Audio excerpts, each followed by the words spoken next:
ఈడికన్నా ఓట్లు వేసుకుంటారు, ఆడ ఓట్లు వేసుకుంటారు. ఎట్లా తట్టుకోవాలి సార్ మేము? ఇప్పుడు కిటికీలో వాళ్ళ దగ్గర వీడియో దగ్గర క్లిప్పింగ్స్ ఉన్నాయి చూడండి సార్. అన్ని ఇంకా మేము కూడా పెట్టాలి కదా సార్ ఎలక్షన్ కమిషనర్. ఏం సార్ సరే సార్ రేపు పెడతాం సార్, ఖచ్చితంగా రేపు పెడతాం. రెడ్డి కూడా వేస్తాం అయిపోతుంది.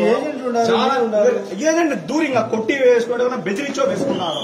ఏం చేయాలి కనీసం కొంచెంసేపు కూడా ఆలోచన చేయబోతే కాదు సార్. ఎలక్షన్ మాకు 40 వాళ్ళకి 60% కన్నా చేయాలి కదా.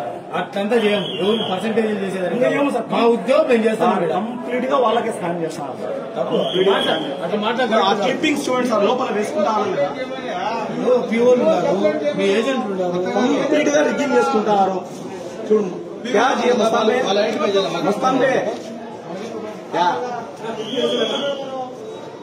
पहले से ऑब्जेक्शन करना होगा तो जोर पूरा नाशनम करवाओगे पूरा बात कर कुछ हटाना होगा.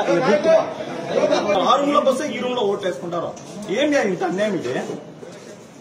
రెండు చోట్ల నేను ఎట్లా పరిగెత్తిస్తావాలా? ఆ రూమ్ లో పోతే ఈ రూమ్ లో రిగ్గింగో, ఈ రూమ్ లో చూసుకుంటే ఆ రూమ్ లో రిగ్గింగో. ఒక్క పోలీస్ ఆఫీసర్ కూడా సహాయం చేయట్లా.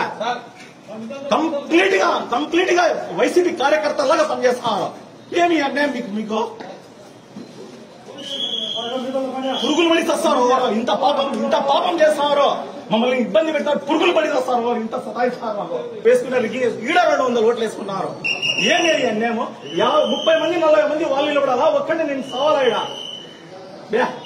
నిజంగా అర్థనా? దానికన్నా రేపు పొద్దున పాపం ఒక్కొక్కరికి తగలకుండా పోదు. ఆడికి పోయేలకు ఈడ 5 ఓట్లు వేస్తారు, ఆడికి పోయేలకు ఈడ 5 ఓట్లు వేసుకుంటారు.